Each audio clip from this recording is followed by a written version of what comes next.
सम्मान्य doctor Indushekhar Upadhyay ji, सम्मान्य doctor Avinash वासुदेकर जी,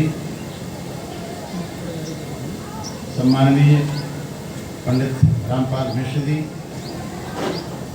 श्री रामलाल गुप्त जी, doctor Gyanendra Vikram ji, Shri youth हमारे अत्यंत प्रिय श्री यूथ अवधेश जी, doctor Udaybhan Singh ji, सम्मान्य doctor A K. Singh ji, और सबसे पहले वक्ता के रूप में श्रीयुत जीवदत्त मिश्र जी, और संचालन कर रहे श्री हरिश्चंद्र श्रीवास्तव जी, यहाँ उपस्थित सभी सम्मानित बहनों, भाइयों, प्रिय छात्राओं और छात्रों,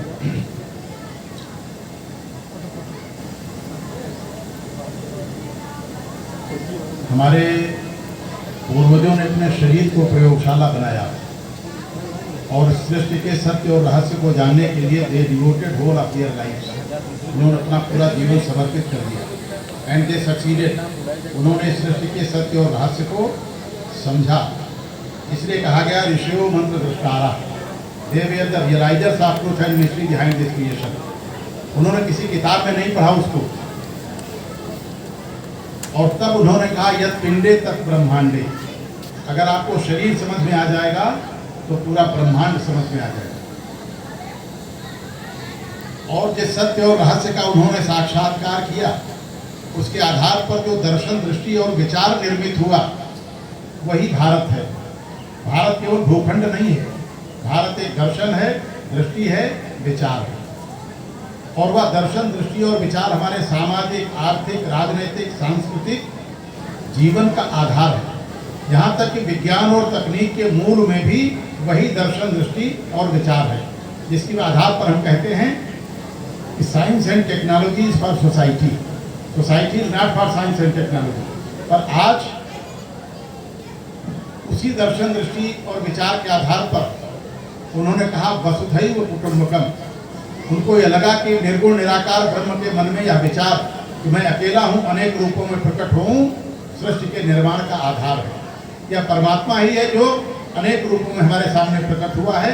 इसलिए उन्होंने कहा वसुधैव कुटुंबकम, यह वसुधा हमारा परिवार है। उन्होंने भारत कुटुंबकम नहीं कहा, अर्थात वसुधा परिवार है, माने केवल मनुष्य हमारा परिवार नहीं है, केवल प्राणी नहीं है। ये नदियां, पहाड़ और वृक्ष भी हमारा परिवार है। ये हमारा संरक्षण करते हैं। जल जीवन है, परंतु अगर जल प्रदूषित हुआ तो जल जीवन नहीं, मरण बनेगा। वायु प्राणदायिनी शक्ति है, परंतु अगर प्रदूषित हुई तो प्राणदायिनी नहीं, प्राण हारिणी बनेगी। और परिवार हमारे जब जीवन के विचार का आधार बना तो अगला सिद्धांत हमारा आया सर्वे भवन्तु सुखिनः।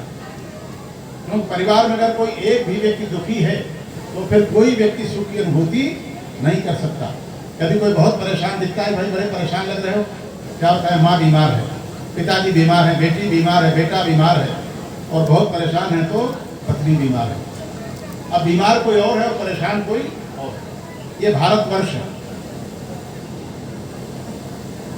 आनो भद्रा कृतवो यन्तु विश्वतः, let noble thoughts come from all corners of universe. हम जो कह रहे हैं वो सही हो सकता है। जो हमारे सामने तिवारी जी बैठे हैं, हो सकता है कि ये कहें हमसे ज़्यादा सही हो सकता है कोई तीसरा व्यक्ति जो कहे वो हम दोनों से ज़्यादा सही हो। तो हम किसे मानेंगे? जो हमने कहा है वो सही, यही कहेंगे हम? नहीं। इसलिए भारतवर्ष शास्त्रार्थ और संवाद की भूमि रही। यहाँ हारने वाला जीतने वाले को अपना शत्रु नहीं मानता था। वो कहता था कि मुझे सत्य पता नहीं था, आज आपने मुझे बताया, मैं आज से आपका अनुयायी है। ये भारतवर्ष है, यही सारी बात है। ये नहीं जो हमने कह दिया वो अंतिम सत्य है। संगच्छध्वम संवदध्वम संगो मनांसि जानताम, let us come together, sit together, think together and walk together. ये भारतवर्ष है। परंतु एक दूसरा विचार भी हमारे सामने है, वो पाश्चात्य विचार है, जो कहता है संपूर्ण सृष्टि हमारी भोग भूमि है और मैं इसका भोगता हूँ। इसी विचार के चलते धरती, जल, आकाश, वायु आदि प्रदूषित हो चुके हैं। हमने अपने होठ लाल करने के लिए पशु पक्षियों का रक्त पिया है, और अब मनुष्य का रक्त पीने में भी कोई दिक्कत नहीं है, क्योंकि वो भी तो ह्यूमन रिसोर्स है। आज भारत के इस दर्शन दृष्टि और जब अगर भारत के हमारे पूर्वजों ने केवल भारत के बारे में विचार किया होता तो भारत विश्वगुरु होता नहीं। उन्होंने कहीं भारत की सोच ही वैश्विक है, यह केवल भारत ऐसा देश है जिसकी सोच वैश्विक है। यद्यपि आज ग्लोबलाइजेशन थियरी जो है ये पूरे विश्व की आवश्यकता बन चुकी है, परंतु दोनों के ग्लोबलाइजेशन के कॉन्सेप्ट में मौलिक अंतर है। एक ग्लोबलाइजेशन वैश्वीकरण पर जोर क्यों दे रहा है? क्योंकि इतना ओवर प्रोडक्शन कर चुके हैं कि उनके यहाँ उसकी खपत नहीं है, इसलिए पूरा विश्व उनके लिए बाजार है। और भारत का जो वैश्वीकरण का विचार है उसका आधार क्या है?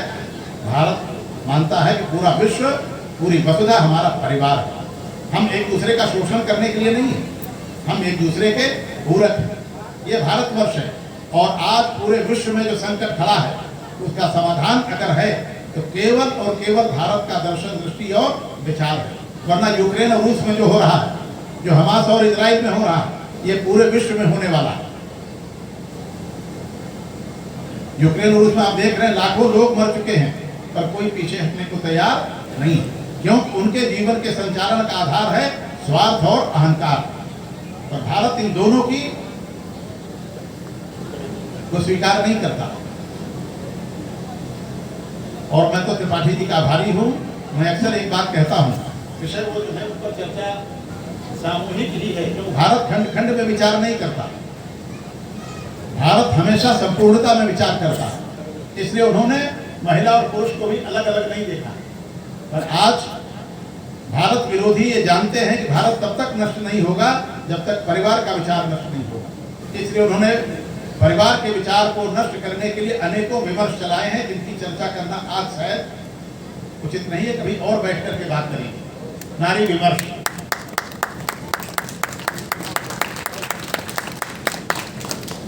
भारत में महिला और पुरुष पर अलग अलग विचार हुआ ही नहीं। ये केवल भारत है जहां अर्धनारीश्वर की कल्पना है। भगवान शिव पूरे नहीं है जब तक भगवती उनके साथ नहीं खड़ी। और शिव में से अगर शक्ति को निकाल लिया जाए तो क्या बचेंगे? शव। शिव में से शक्ति निकल जाए, ई की मात्रा निकल जाए तो फिर वो शिव नहीं है, वो शव है। और मैंने इतिहास में आज तक कोई ताकतवर पुरुष नहीं पढ़ा है, सुना है, जिसके पीछे जब मैं गौर से देखता हूं मुझे कोई महिला खड़ी दिखाई पड़ती। पुरुष में कोई ताकत नहीं होती। राम भी राम बने तो सीता के बल पर राम बने। अभी हमारे मित्र कह रहे थे सीता का त्याग कर दिया। अगर सीता का त्याग हो गया होता तो सीता राम के बिना राम का नाम ही नहीं लिया जा सकता। और ये भी सही नहीं है। मैंने तो ये पढ़ा है कि भारत में महिला और पुरुष कभी बराबर नहीं रहे। ये विषय बड़ा जरूरी है आज, इसलिए मैं इन प्रबुद्ध दिनों के बीच में चर्चा कर रहा हूँ। भारत में महिला और पुरुष कभी बराबर नहीं रहे। हमारी बहनों के मन में थोड़ी चिंता हो गई। और जिनको प्रकृति ने समान नहीं बनाया उनको हम समान बना देंगे। To establish equality between unequal things is the worst form of inequality. जिनको प्रकृति ने समान नहीं बनाया, अगर उनको हम समान बनाने की कोशिश करेंगे तो असमानता का सबसे विद्रूप स्वरूप खड़ा होगा, जो आज दिख रहा है। परिवार हमारे चलते हैं तो हमारे बल पर नहीं चलते। भारत में महिला पुरुष बराबर नहीं रहे तो कौन पढ़ा रहा? मुझे संस्कृत ज्यादा नहीं आती, पर पिताजी के कारण थोड़ा एक बार चर्चा करी, उन्होंने कहा कि भारत एक संस्कृत में सूत्र है, अभ्यर्हितम चो, one who is superior is first. जो श्रेष्ठ होता है उसका नाम पहले लिया जाता है। भारत में क्या परंपरा है? पहले किसका नाम आता है? अरे सीता तक न जाइए, माता पिता, सीताराम, राधेश्याम, भवानी शंकर, गौरी शंकर, गिरिजा शंकर, लक्ष्मी नारायण। कभी पुरुष का नाम पहले नहीं आता। इसलिए कि अधिकार प्रधान देश नहीं था, यह कर्तव्य प्रधान देश था। और कर्तव्य के मामले में महिला और पुरुष बराबर नहीं है। इसलिए हमारे यहाँ 3 ऋण बताए गए, मातृ ऋण पहला ऋण, पितृ ऋण और ऋषि ऋण। तो 2 ऋणों से मुक्त होने का विधान है। ऋषि ऋण माने हम लोगों का जो ऋण है वो दक्षिणा दे दीजिए, पूरा हो जाएगा। संतान उत्पन्न कर दीजिए, आप पिता के ऋण से मुक्त हो गए। पर हमारे शास्त्र कहते हैं कि माँ के ऋण से मुक्त होने का कोई विधान नहीं। आप कभी मुक्त हो ही नहीं सकते। कहाँ बराबर है? शंकराचार्य जी की चर्चा भी आई। मेरा वो विषय नहीं है, मैं तो इकोनॉमिक्स का विद्यार्थी हूँ, जिसके कारण सारा झंझट खड़ा है। लेकिन मेरी रुचि है इन विषयों में।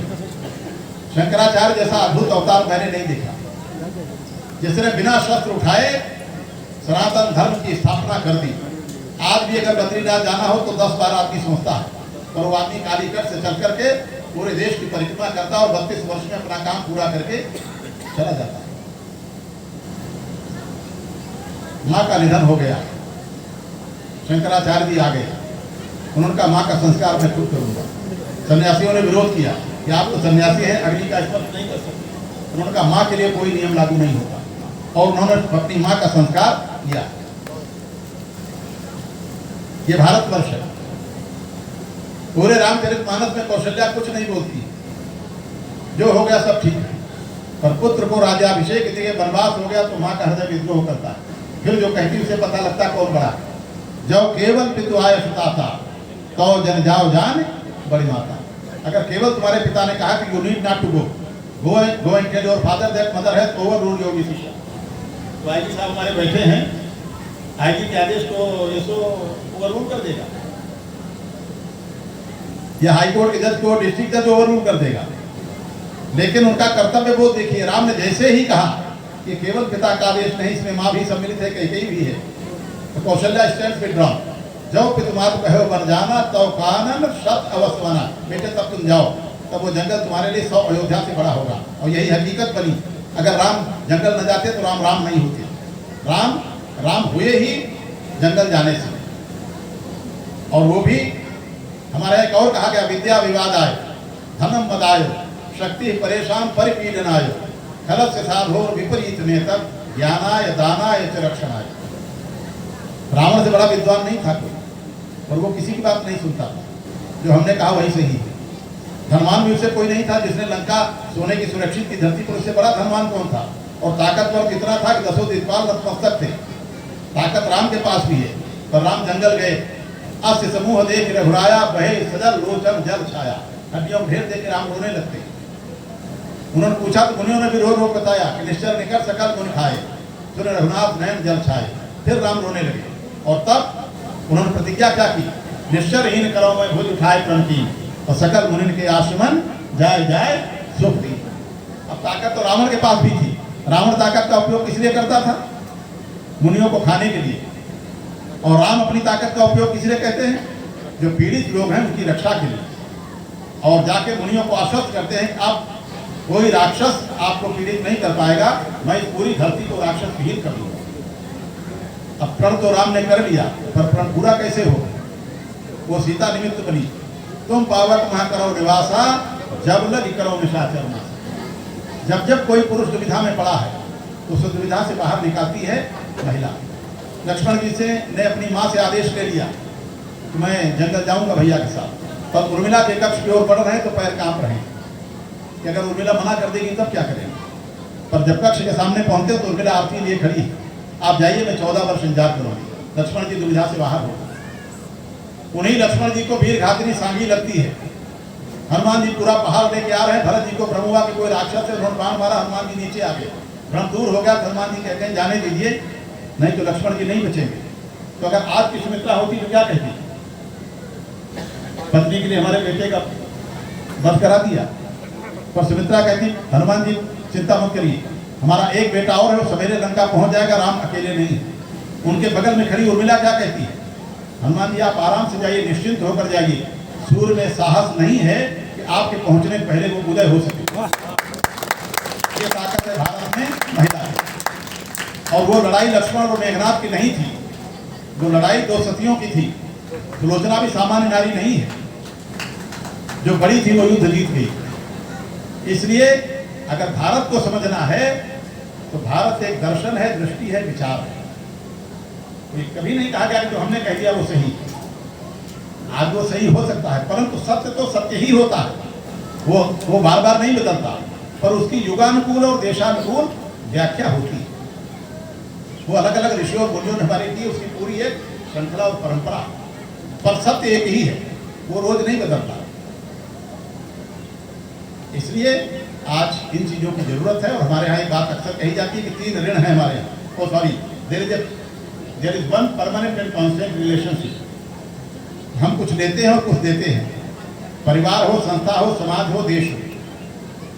हम पैदा हुए तो परिवार ने हमें बैठना, खड़े होना, चलना, बोलना, खाना, पढ़ना सिखाया। हमारे अंदर सामर्थ्य आया तो हमने परिवार के लिए किया, अर्थात हमने लिया और फिर हमने दिया। तो जिस परिवार में, संस्था में, समाज में, देश में लोग जितना लेते हैं उससे अधिक वापस करते हैं, वो परिवार, संस्था, समाज आगे बढ़ता है।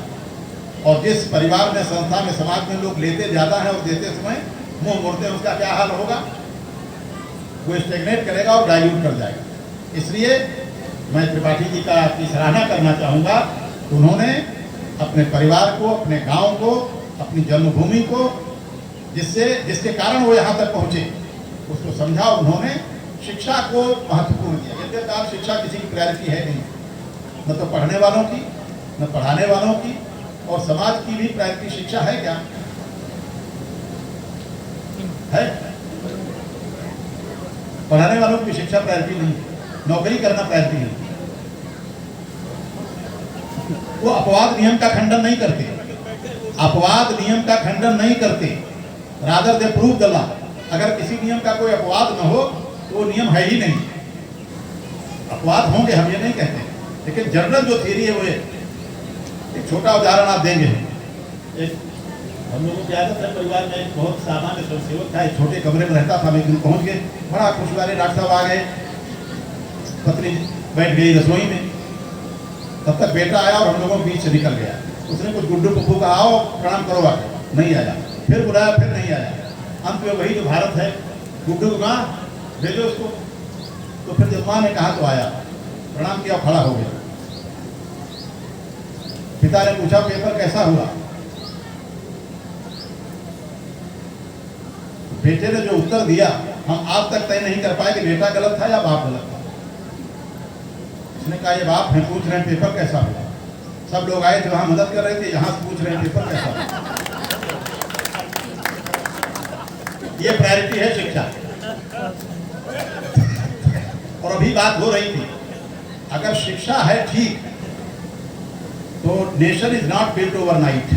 राष्ट्र का निर्माण अचानक नहीं होता। राष्ट्र का निर्माण सामर्थ्यवान, संस्कारवान, चरित्रवान, देशभक्त लोग करते हैं।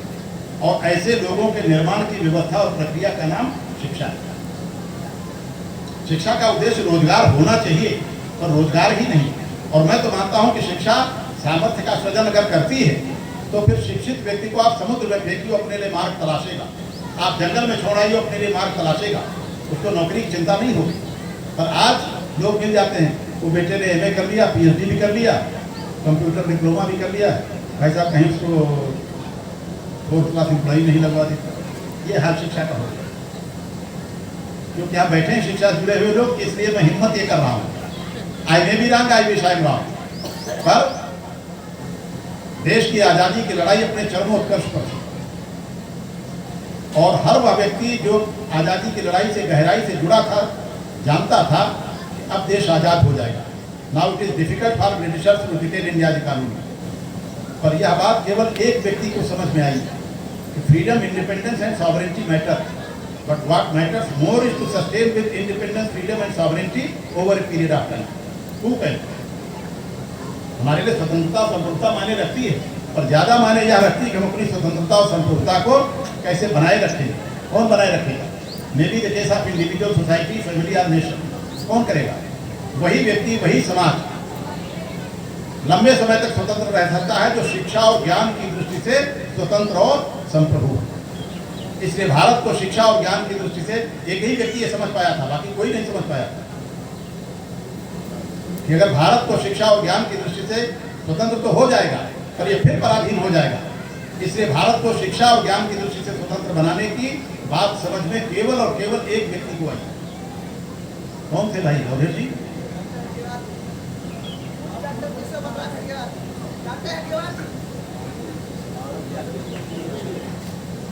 महामना मालवीय जी, जिन्होंने काशी हिंदू विश्वविद्यालय का निर्माण केवल और केवल इसी उद्देश्य से किया था। आज हमारी नेशनल एजुकेशन पॉलिसी 2020 कहती है कि शिक्षा खंड खंड में नहीं है, ये होलिस्टिक है और इंटीग्रेटेड है।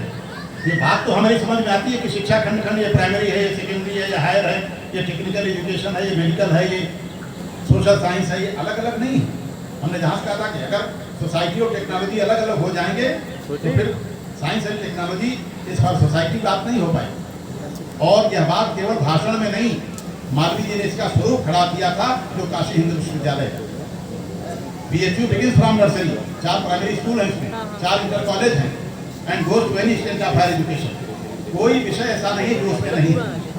वो पहला विश्वविद्यालय था भारत का जिसने टेक्नोलॉजी में डिग्री देना शुरू किया।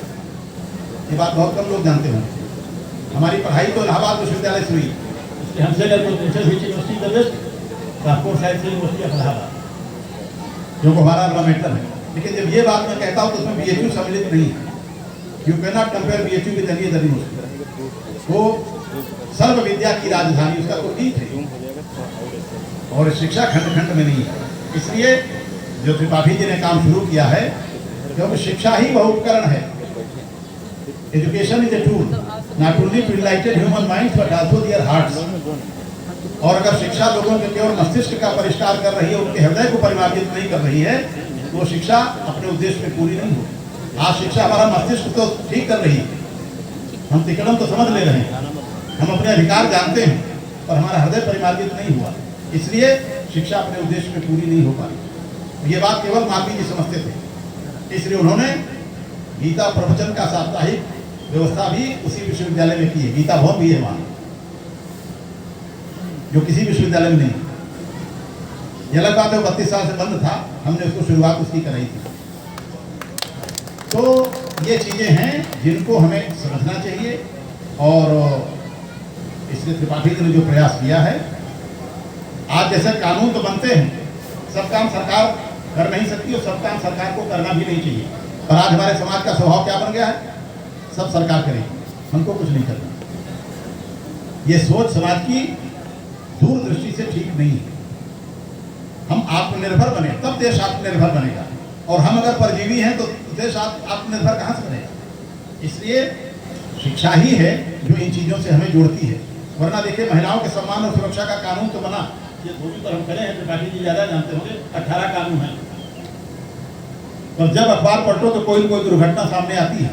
क्यों कि हमको मालूम है हेलमेट लगा के चलना चाहिए, तो हमारे नौजवान साथी जो है चौराहे पर पहुंचते हैं तो हेलमेट पीछे जो मोटरसाइकिल रहता है उसको लगा लेते हैं, और जैसे चौराहा पार करते हैं फिर उतार के मोटरसाइकिल पीछे। तो कानून उनको मालूम है, मस्तिष्क का परिमार्जन हुआ है पर हृदय का परिमार्जन नहीं हुआ। इसलिए महिलाओं की सुरक्षा और सम्मान के लिए कानून बने, ये अच्छी बात है, ये जरूरी है, पर उनका उद्देश्य पूरा तब होगा जब हमारे मन में उन कानूनों के प्रति सम्मान हो, और यह शिक्षा से ही है जब हमारा संस्कार ठीक होगा। इसलिए त्रिपाठी जी ने जो शिक्षा के मूल को पुस्तकालय जो किया है, ये एक अत्यंत सराहनीय कार्य है, जिसके लिए मैं तो 9 दिन कहीं निकलता नहीं हूँ, लेकिन इनका ही आग्रह था कि नवरात्र में 9 दिन व्रत के कारण बड़ा मुश्किल रहता है कहीं जाना आना, पर मैं बहुत आभारी हूँ कि आपने इन बच्चों को, विशेष करके भावी भारत है, 20 साल बाद 25 साल बाद जो देश बनेगा, वो जो सामने हमारे बैठे हैं बुजुर्ग, वो नहीं तय करेंगे, वही नहीं तो तय करना है। और ये कैसा देश बनेगा ये इनकी गलती नहीं है। आज भी युवाओं के मन में सत्य और न्याय के प्रति आस्था है, पर वो परिपक्व नहीं है, इसलिए उनको अगर असत्य और अन्याय भी सत्य और न्याय जैसा दिखा दिया जाता है तो उसके साथ भी खड़े होकर नारा लगाने लगते हैं। तो उनकी गलती नहीं है, ये गलती हम लोगों की है, माने जो जागरूक समाज है उसकी गलती है। इसलिए समाज को दुष्टों की दुष्टता से उतनी क्षति नहीं हुई है जितनी सज्जनों की निष्क्रियता से हुई। इसलिए त्रिपाठी जी ने जो ये शुरुआत की है सज्जन शक्ति के जागरण के लिए, मैं इसके लिए उनको बहुत बहुत साधुवाद और बधाई देता हूँ। आप सबको बहुत बहुत धन्यवाद।